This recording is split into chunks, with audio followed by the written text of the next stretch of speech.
Alhamdulillah semuanya sehat ya. Alhamdulillah. Sudah berdoa apa belum? Kalau belum kita berdoa terlebih dahulu ya. Ketua kelasnya tolong dipimpin berdoa.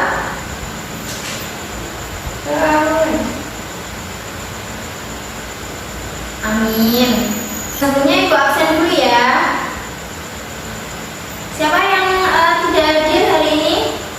Nihil ya. Alhamdulillah semuanya berarti datang ya. Semuanya berarti hadir ya. Oke. Bagaimana kelasnya? Nyaman? Kipasnya sudah nyala?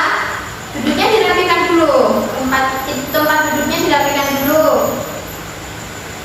Bajunya dimasukkan itu.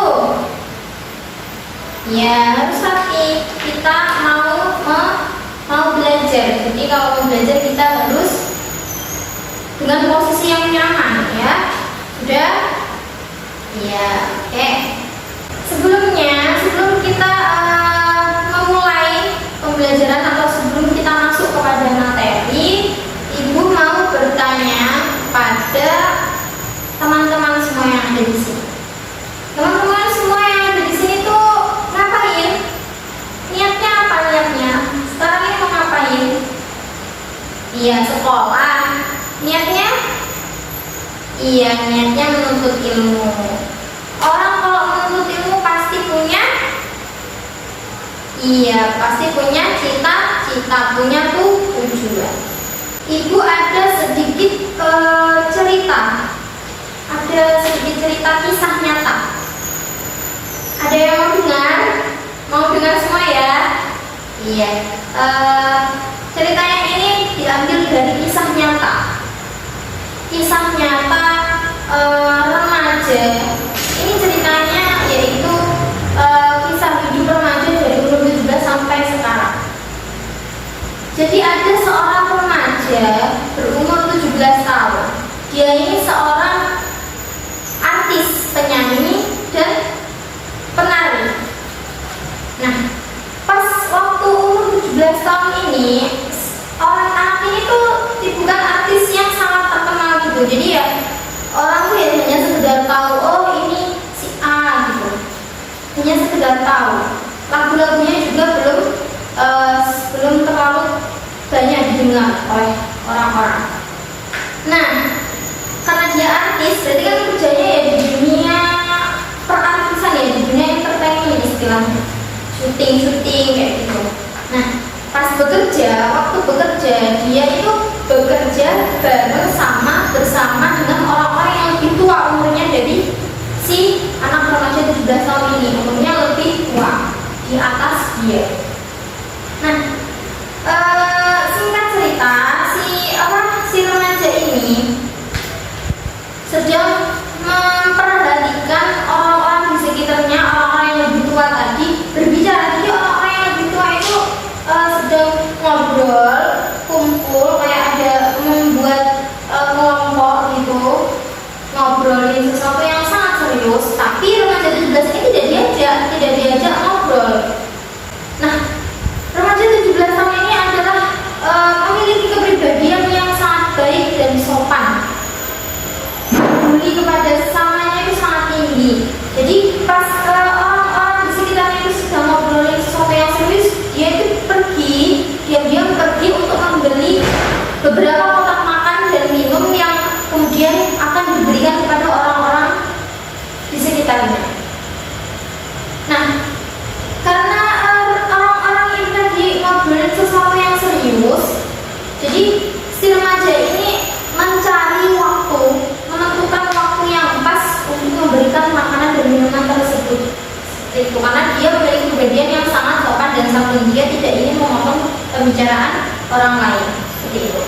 Nah, ketika sudah dilihat, sudah dirasa pas waktunya buat memberikan makanan, akhirnya dia mendatangi sekelompok orang yang berbicara tadi. Dikasihlah makanan yang sudah dibelinya, dikasih, tetapi orang-orang tersebut tidak menggubris si remaja 17 tahun ini.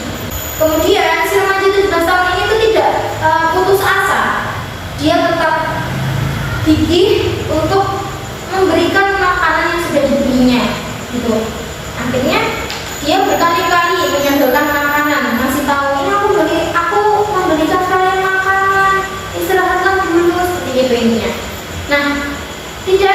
tulis lagi, tapi adalah satu orang yang notice. Dilihatlah makanannya, tidak disangka-sangka makanan itu malah dikatain, katanya gini, kok makanannya terlihat basi, kayak gitu. Nah, sontak remaja itu sangat kecewa, padahal dia beli itu masih bagus. Orang-orang mengira makanan itu makanan basi, artinya tidak dimakan, ya dikembalikan ke remaja 17 tahun itu. Tapi dia itu sangat antusias menjelaskan makanan itu. Makanan ini tidak basi, makanan ini baru, aku belinya di sana, makanannya sangat enak, makanan ini sangat rekomendasi. Dia sangat antusias, dia sangat berusaha ingin makanan yang dibeli itu dimakan oleh orang-orang yang ada. Karena remaja 17 tahun ini memiliki hati yang sangat tulus, ikhlas membeli makanan itu kepada orang-orang. Tapi tetap saja orang-orang itu tidak mau menerima makanan dari lingkungan tersebut. Ya, akhirnya remaja 17 tahun itu sangat kecewa. Singkat cerita, remaja ini kan seorang penyanyi dan penari. Jadi dari umur 17 tahun sampai sekarang, dia itu sangat gigih, sangat memiliki jiwa-jiwa pekerja keras, semangatnya tinggi untuk berlatih menyanyi dan menari. Karena dia mempunyai tujuan, mempunyai cita-cita menjadi penyanyi atau penari yang terkenal. Karena kegigihan, semangat dan kerja keras yang sudah dilalui, akhirnya sekarang remaja 17 tahun ini adalah bisa menjadi artis yang sangat terkenal. Bahkan penggemarnya ada di beberapa negara, menoreh banyak prestasi. Dia sempat diundang oleh Presiden Amerika, Joe Biden. Dia diundang ke Istana Negara Amerika. Kemudian dia juga mewakili anak muda, generasi muda untuk berpidato di gedung PBB untuk menyuarakan kampanyenya kepada generasi-generasi muda. Nah, pelajaran apa yang bisa diambil dari cerita remaja 17 tahun ini? Siapa yang tahu? Ada 2 pelajaran yang bisa diambil. Yang pertama, dimanapun kita berada, dengan siapapun kita berada, kita harus sopan dan santun kepada orang lain. Apalagi kalau umur kita itu lebih muda dari orang-orang yang di sekitar kita. Yang kedua, kita harus memiliki jiwa dan semangat yang tinggi untuk meraih cita-cita. Jadi teman-teman di sini jangan hanya datang ke sekolah kemudian duduk di kelas saja, tetapi kalian harus memiliki niat dan keinginan yang sungguh-sungguh untuk mencapai cita-cita. Baik, jadi cerita yang Ibu sampaikan ini masih ada kaitannya dengan materi yang akan Ibu sampaikan hari ini. Materi yang akan Ibu sampaikan hari ini adalah hormat dan patuh terhadap orang tua dan guru, serta berperilaku empati terhadap sesama manusia. Nah, di sini Ibu ada beberapa gambar. Perhatikan gambar berikut, kemudian analisislah. Ada 3 gambar di sini. Coba kalian analisis gambarnya satu persatu ya. Gambar yang pertama ada satu keluarga yang sedang membersihkan rumah. Di sini terlihat ada 2 orang anak yang sedang membantu kedua orang tua membantu membersihkan rumah. Kemudian yang gambar yang kedua ada seseorang anak yang mencium tangan guru. Gambar yang ketiga ada sekelompok orang yang sedang menjenguk orang sakit. Nah, ketiga gambar ini menunjukkan sikap hormat dan patuh kepada orang tua dan guru, serta menunjukkan perilaku empati kepada sesama manusia. Jadi kita sebagai makhluk sosial yang hidupnya itu masih bergantung juga dengan orang lain, kita harus memiliki perilaku-perilaku tersebut, hormat dan patuh, dan juga rasa empati. Oke, poin yang pertama yaitu hormat dan patuh kepada orang tua. Hormat dan patuh kepada orang tua.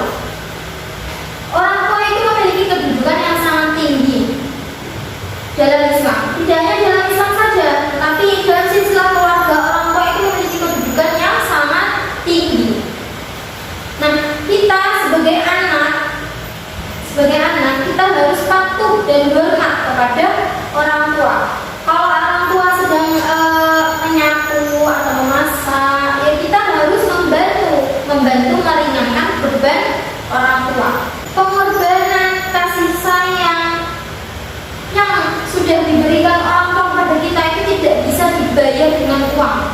Dan bagaimana caranya kita untuk membalas pengorbanan dan juga kasih sayang yang diberikan orang tua kepada kita? Ya dengan memberikan pengorbanan kasih sayang, perhatian yang serupa kepada orang tua, walaupun dengan cara yang berbeda. Seperti itu. Dalam Islam, dalam Al-Quran, kita diperintahkan untuk hormat dan patuh kepada orang tua. Dalil dari hormat dan patuh kepada orang tua ada pada surah Al-Isra ayat 23 sampai 24. Ayo, mari kita baca bersama-sama ya. Bismillahirrahmanirrahim. Wa qadha rabbuka alla ta'budu illa iyyahu wa bil walidaini ihsana. Imma yablughanna 'indaka al-kibara ahaduhuma aw kilahuma fala taqul lahumā uffin wa la tanharhumā wa qul lahumā qawlan karīmā. Nah, dengan adanya hormat dan patuh kepada orang tua, kita harus bisa mencerminkan hal tersebut. Ada beberapa sikap yang mencerminkan hormat dan patuh kepada orang tua. Yang pertama, berbicara sopan dan tidak membentak. Kalau disuruh orang tua, nak ambilkan sendok, jangan membentak, nggak mau bu, kayak gitu nggak boleh ya. Sebagai anak kita harus patuh, disuruh apapun kita harus patuh, jangan membangkang. Yang kedua, tidak meninggikan suara di hadapan atau di depan orang tua. Seperti tadi, kalau disuruh tidak boleh teriak-teriak, apalagi kalau dipanggil, nah, kenapa? Nah, kayak gitu nyentek-nyentek tidak boleh. Yang ketiga, menjaga amanah yang diberikan. Yang keempat, taat dengan apa yang diperintahkan orang tua. Yang kelima, mendoakan mereka. Nah, itu juga adalah kewajiban seorang anak kepada orang tua, mendoakan orang tua. Mau orang tua itu masih hidup, mau orang tua itu sudah tidak ada, kita berkewajiban untuk mendoakan. Dengan berperilaku hormat dan patuh kepada orang tua, kita akan mendapatkan hikmah dan manfaat terhadap apa yang sudah kita lakukan. Nah, hikmah hormat dan patuh terhadap kedua orang tua yang pertama yaitu diluaskan rezeki dan dipanjangkan umurnya. Yang kedua, menjadikan kita masuk ke surga, itu pasti. Seperti istilah ini, istilah yang sudah familiar ya di telinga kita sebagai seorang anak, yaitu surga ada di telapak kaki ibu. Yang ketiga, melebur dosa-dosa besar. Yang keempat, bagian dari jihad fisabilillah. Dan yang terakhir, apabila orang tua kita ridho atas apa yang kita berbuat, maka Allah pun juga ridho. Orang tua itu adalah perantara kita untuk meraih kesuksesan di akhirat. Tidak hanya di akhirat dunia. Kalau orang tua ridho, apapun yang kita kerjakan orang tua ridho dan ikhlas, insya Allah kita akan berhasil. Tak ada yang ditanyakan? Paham ya dari sini? Kemudian hormat dan patuh. Yang kedua yaitu hormat dan patuh kepada guru. Nah, sebagai anak tadi di rumah kita sudah hormat dan patuh kepada orang tua. Sekarang kalau kita saat berada di sekolah, tugas kita yaitu hormat dan patuh kepada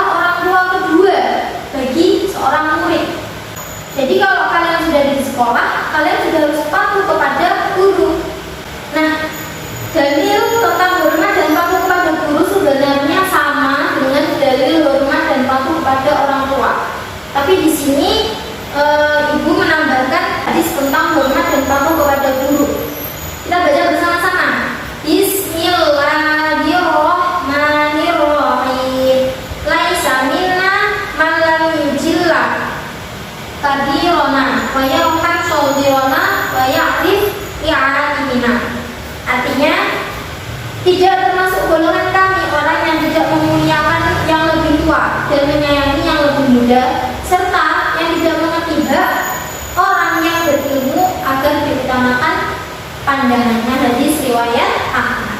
Seperti halnya hormat dan patuh kepada orang tua, kita harus mencerminkan perilaku hormat dan patuh kepada guru.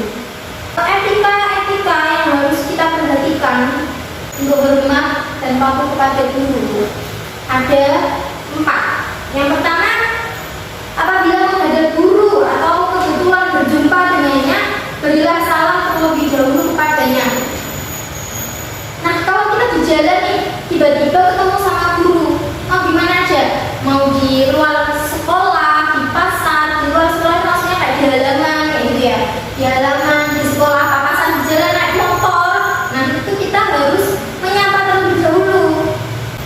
Nah, yang kedua, apabila guru menjelaskan materi pelajaran, perhatikanlah penjelasan guru yang sedang mengajar. Nah, kalau ada guru yang berdiri di depan seperti ini sedang menjelaskan materi, kalian jangan rame. Kalian harus memperhatikan apa yang diajarkan oleh guru. Jangan ada yang rame, jangan ada yang tidur, seperti itu ya. Yang ketiga, gunakanlah bahasa yang santun apabila berbicara dengan guru.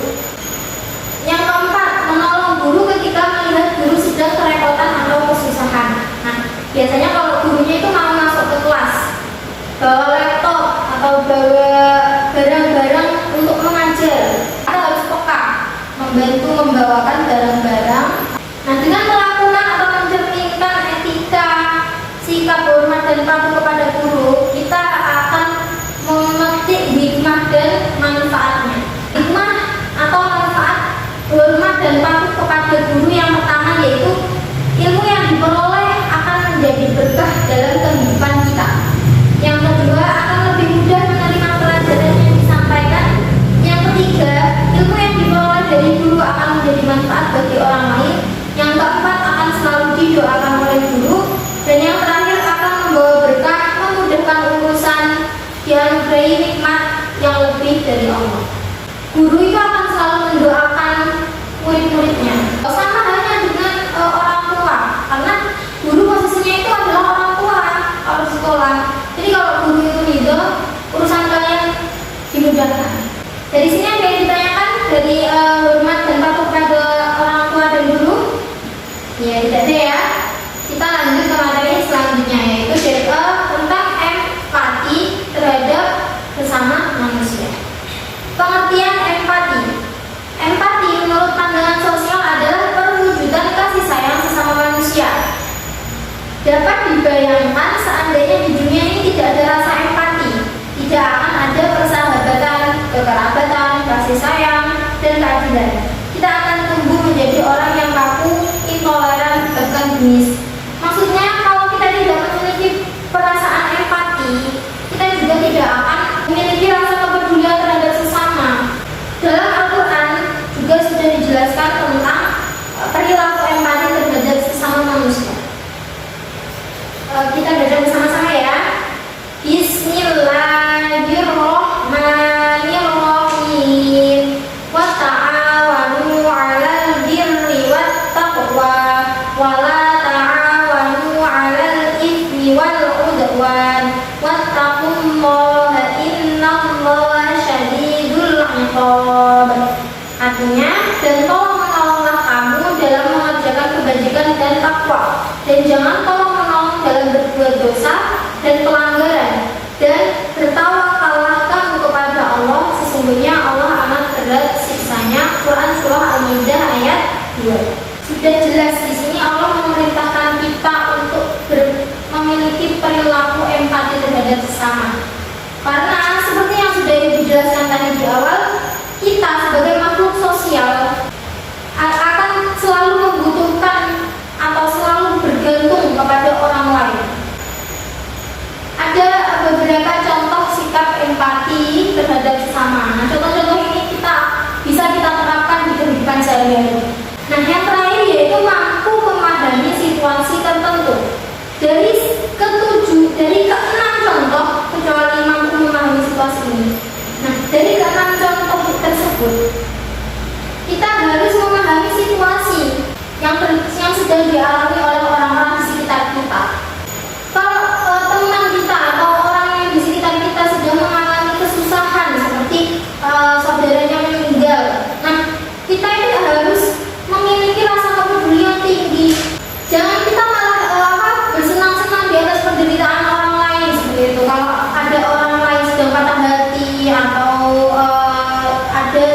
yang meninggal atau orang yang memiliki masalah hidup. Nah, kita tuh harus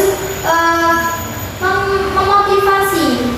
Contoh sikap yang keenam, sering mengucapkan kata tolong, terima kasih, dan minta maaf.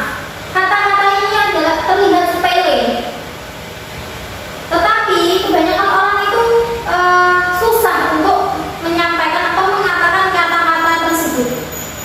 Kata-katanya terlihat sepele, tapi maknanya sangat besar. Contoh atau sikap yang kita tanamkan akan memberikan kita hikmah, manfaat. Hikmah atau manfaat berperilaku empati terhadap sesama. Yang pertama yaitu membangun hubungan sosial. Yang kedua mengatur emosi diri sendiri, dan yang ketiga melatih perilaku tolong menolong. Nah, secara tidak langsung sikap tolong menolong itu pasti akan terwujud. Ini adalah poin yang terakhir. Jadi kesimpulan dari pembelajaran atau materi-materi kita kali ini yaitu sebagai seorang makhluk sosial yang hidup dengan banyak orang di sekitar kita, maka kita harus menjaga sopan santun dan memiliki rasa kepedulian yang tinggi.